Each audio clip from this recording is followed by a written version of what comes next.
Bueno, el periodismo público es como una modalidad de debate sobre los asuntos de interés colectivo que coloca como protagonistas a los ciudadanos del común. Tiene esa especificidad, o sea, porque puede haber debate público de élites, pero aquí la apuesta es por construir agendas ciudadanas sin que los ciudadanos sean representados por nadie, sino por ellos mismos, y que puedan de alguna manera vincularse desde sus vidas cotidianas, desde sus experiencias, juntarse con otros ciudadanos, con el respaldo de los medios que los invitan, los convocan, los animan a participar y que hacen visibles sobre todo estas discusiones desde la ciudadanía. Entonces diríamos, para resumir, que el periodismo público es animar el debate, incluyendo a los ciudadanos del común desde los medios de comunicación. Tradicionalmente lo hemos hecho en medios más convencionales como prensa, radio y televisión, y ahora estamos dispuestos a hacer la migración al mundo de Internet. Yo creo que hay que hacer primero un giro en la concepción de la relación entre periodistas y ciudadanos. ¿Somos periodistas que informamos a los ciudadanos o somos periodistas que además de todo les decimos por qué las cosas que pasan son importantes para sus vidas? Por ejemplo, una reforma laboral, una firma de un tratado de TLC, que aparecen como cuestiones de alto gobierno, son cosas que van a afectar la vida de los ciudadanos. Entonces implica hacer un primer cambio en la información expositiva, supuestamente objetiva, de decir, va a pasar esto en la reforma laboral, a decirle, va a pasar esto, pero además puede tener este significado para la vida suya. Y si usted todavía tiene chance, debería debatirlo con otros y hacer lo posible para tener alguna influencia en esa decisión para que usted no pierda en el camino. Entonces es cambiar ese modo de relacionarse con el ciudadano, cambiar también a veces la forma de redacción o el lenguaje con el cual nos dirigimos a los ciudadanos, y ya sí empezar a hacer cosas prácticas. Un primer paso fundamental es construir al ciudadano como interlocutor, y lo que nosotros hemos encontrado después de 11 años de practicar periodismo público es que la mejor manera de involucrar al ciudadano es haciéndole una pregunta abierta, para que tenga oportunidad de sentirse interpelado como ciudadano, valorado en sus percepciones y tenido en cuenta a la hora de empezar una discusión pública. En la experiencia nuestra es clarísimo que el ciudadano no es apático. Ese es uno de los mitos que se cae con todos estos procesos. El ciudadano realmente tiene interés y tiene muchas cosas para decir, pero nadie le había abierto como los espacios adecuados, sobre todo con visibilidad pública, porque estamos hablando de opiniones que van a empezar a generar ese proceso de opinión pública. Entonces yo diría que esa estrategia de construirlos como interlocutores es el paso, digamos, la acción inicial, para que del ciudadano individual empecemos a construir un ciudadano que se articula más a una percepción de lo colectivo. Voces Ciudadanas es un proyecto que creamos en mi universidad en el año 98, después de la primera generación de un posgrado que se llama Periodismo Urbano, en donde nos ocupamos de los asuntos de ciudad, de construir la democracia local, y uno de los ejes más fuertes, digamos, porque los que estábamos sentados ahí éramos periodistas que ya habíamos hecho periodismo, entonces que enseñarle de nuevo. Y el eje nuevo que encontramos fue justamente el tema de comunicación, periodismo y democracia. Y dentro de ese, una modalidad muy concreta que era esta del periodismo público. Cuando nosotros terminamos ese año de estudios, nos miramos como colegas y dijimos, bueno, y vamos a dejar esto aquí, ¿qué vamos a hacer? ¿Para qué nos va a servir esto? Y nos juntamos, hicimos Voces Ciudadanas, pues bajo la coordinación de la universidad, con prensa, radio y televisión, inicialmente en la ciudad de Medellín, en donde hicimos 4 proyectos de entrada muy dinámicos, muy fuertes, de mucha, digamos, aceptación entre la ciudadanía, y ya después empezamos a hacerlo en otras partes de Colombia e incluso en Perú.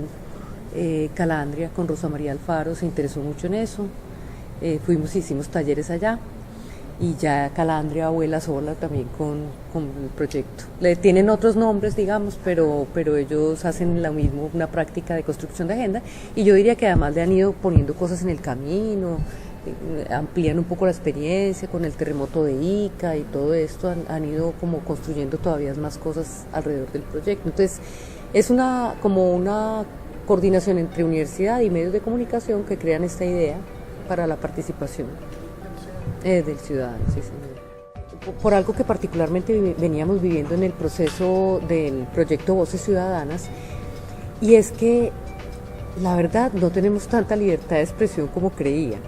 O sea, tenemos libertad de empresa y eso está clarísimo. Pero en el camino nosotros empezamos a encontrar, después de varios años, algunas dificultades para seguir operando desde los medios de comunicación, porque el proyecto ha sido con la coordinación de la universidad y llamando a algunos amigos y socios de los medios para poner la pregunta, para publicar lo que los ciudadanos dicen, para hacer crónicas con los ciudadanos y finalmente para acompañar todo el proceso de construcción de la agenda. Ese trabajo al principio fue súper bien, pero luego se fue haciendo más difícil por decisiones administrativas que los medios empezaron a tomar en relación con sus propios empleados. Es decir, por ejemplo, una directora que fue un apoyo fundamental, de repente fue nombrada directora gerente, o sea, le juntaron los dos cargos. Pero al mismo tiempo el noticiero empezó con pautas comerciales que redujeron al mínimo la parte informativa del noticiero. Cuando nosotros empezábamos Voces, nos decían, es que ya no tenemos casi tiempo, quedan muy pocos minutos y tenemos que dar otras notas informativas. Y empezamos a ver que no era problema de un solo medio, sino que la lógica comercial cada vez más radical de los medios estaba haciendo inviable un proceso en donde lo que hacemos es lo contrario, no correr con la noticia, sino detenernos en un hecho y hacer un debate público por 4 o 5 meses. Entonces, me parece que lo que representa ahora Internet es una libertad. Para mí es una sensación de libertad, como un aire fresco, como un poder contar, porque siempre soñamos entonces con tener un propio medio, pero ¿cómo tener un canal de televisión? ¿Cómo tener una emisora de radio o un periódico? Eso era impensable. Ahora nos basta con pensar en construir una página web del proyecto, le cabe toda la información que uno quiere, tenemos información pluralista, no estamos enfrentados a los intereses de los medios tradicionales, y por otra parte yo creo que estamos en la búsqueda de ver a quienes nos encontramos del otro lado. Yo creo que tenemos que tener mucho cuidado en ver a quienes vamos a dejar por fuera que no estén conectados y diseñar otras formas de combinar algunos medios tradicionales que podamos conquistar, pero convertir la página web en el eje de ese proceso, sin que se nos quede por fuera los adultos mayores ni otras personas que han sido importantes para nosotros, pero sobre todo yo reivindico lo que sería la conquista de la libertad de expresión y el pluralismo para hacer este debate. Bueno, es el libro del miedo al disenso. Yo venía pensando que en el proyecto de Voces Ciudadanas nosotros siempre hemos puesto un fundamento conceptual y vamos y hacemos el proyecto, pero regresamos y construimos conceptualmente. Y en ese proceso de continuas experiencias y construcción conceptual, a mí me empezó a molestar un poquito la idea habermasiana de deliberar para lograr consensos. Cuando vi la práctica de deliberar con ciudadanos, me mostró que lo más bonito del proceso para construir ciudadanía era que los ciudadanos vinieran desde distintos lugares de discurso y que pudieran representar intereses diferentes y que pudiéramos hacerlo de una manera completamente civilizada. Y yo empecé a darle la vuelta y creo pues que me motivó un libro de Chantal Mouffe, que es La paradoja democrática, en donde ella decía qué nos está pasando en la definición de democracia y sobre todo en el peso del consenso, y todo el mundo políticamente se está colocando en el centro, incluso la tercera vía de Tony Blair se están colocando en el centro para no molestar a estos y no molestar a estos y lograr lo que llaman consensos. Y ella empezó a formularse el problema de la democracia en términos consensuales como un problema de exclusión. Y nos recuerda que lo configurador verdaderamente de la democracia es el disenso.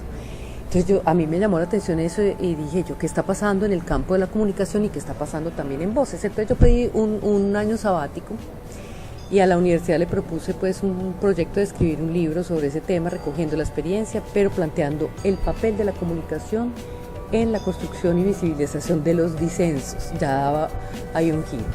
Y entonces en el texto pues hay 3 capítulos, hago una revisión de qué es lo que pasa con el consenso, a qué hora se nos volvió como tan importante la palabra consenso, que es como una varita mágica.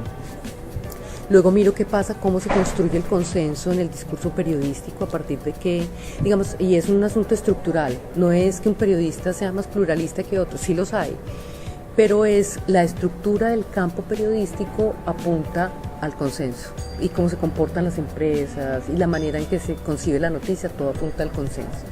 Y el tercer capítulo, que es donde digo, bueno, ¿y cómo se va a lograr una comunicación, un periodismo más pluralista? Y ya exploro otras cosas, y ahí el libro termina planteando que una alternativa muy grande es, como dice John King en The Media and Democracy, que la comunicación convertida en flujo en Internet nos plantea la posibilidad de tener por primera vez quizás un periodismo más pluralista. Entonces esa es, digamos, la síntesis.